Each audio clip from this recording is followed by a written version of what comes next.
दोस्तों, कुछ महीने पहले तक अमेरिका को पूरा भरोसा था कि उसने रूस को घुटनों पर ला दिया है। यूक्रेन युद्ध अब ज्यादा दिन नहीं चलेगा, पुतिन झुकेंगे और डोनाल्ड ट्रंप खुद को दुनिया का सबसे बड़ा पीस मेकर साबित कर देंगे। लेकिन आज हालात बिल्कुल उलट है। खेल पलट चुका है और इस बदले हुए खेल के बीच में एक नाम सबसे ज्यादा चर्चा में है, भारत।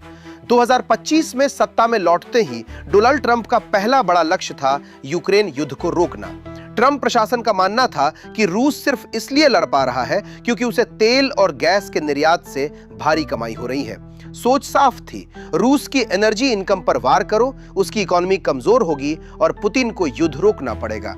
इसी रणनीति के तहत अमेरिका ने रूस के तेल और गैस एक्सपोर्ट पर सबसे सख्त प्रतिबंध लगाए। यूरोपीय यूनियन को रूसी तेल से पूरी तरह दूर कर दिया गया। एशियाई देशों पर भी दबाव बनाया गया, लेकिन असली निशाना था भारत, क्योंकि यूक्रेन युद्ध के बाद भारत रूस से रिकॉर्ड मात्रा में सस्ता तेल खरीद रहा था। यही बात वॉशिंगटन को सबसे ज्यादा खटक रही थी।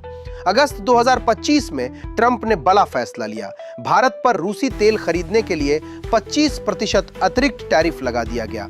पहले से मौजूद टैक्स को जोड़ दे तो कुल टैरिफ करीब 50% तक पहुंच गया। यह दुनिया के सबसे ऊंचे टैरिफ्स में से एक था।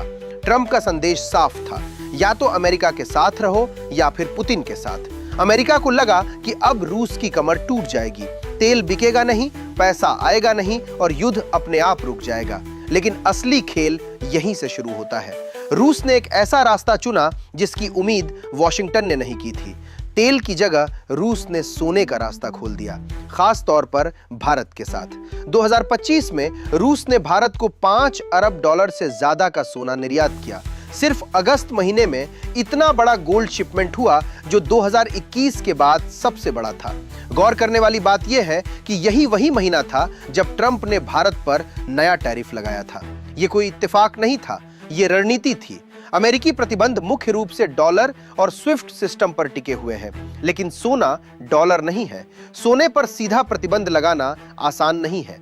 रूस दुनिया का दूसरा सबसे बड़ा गोल्ड प्रोड्यूसर है और भारत दुनिया का सबसे बड़ा गोल्ड कंज्यूमर, यानी दोनों के बीच एक परफेक्ट मैच।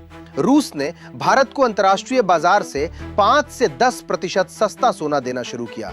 इससे रूस को पैसा भी मिला और भारत को फायदा भी हुआ। और सबसे बड़ी बात, यह पूरा कारोबार अमेरिकी सिस्टम के बाहर हुआ। यहीं से अमेरिका की चिंता बढ़ गई, क्योंकि यह सिर्फ ट्रेड नहीं था, यह डी-डॉलराइजेशन की ओर एक बड़ा कदम था।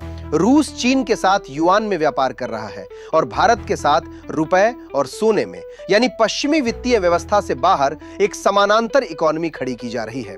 नतीजा यह हुआ कि रूस कमजोर होने की बजाय और मजबूत दिखने लगा। 2025 में भी रूस की जीडीपी ग्रोथ पॉजिटिव रही। मिलिट्री खर्च $100 अरब से ऊपर चला गया। यूक्रेन युद्ध के लिए फंडिंग बनी रही। ट्रंप का जो प्लान रूस को झुकाने के लिए बनाया गया था, वही प्लान उल्टा पड़ गया। अब भारत की भूमिका समझना जरूरी है। भारत ने ना तो अमेरिका से सीधी टक्कर ली और ना ही रूस से दूरी बनाई।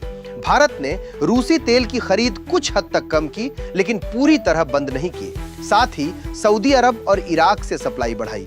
सोने के मामले में भारत ने मौके का फायदा उठाया। भारतीय विदेश नीति का संदेश साफ था, हमारी एनर्जी सिक्योरिटी सबसे पहले है। हालांकि इसमें रिस्क भी है। अगर भविष्य में अमेरिका सोने के व्यापार पर भी सख्त कदम उठाता है तो दबाव बढ़ सकता है।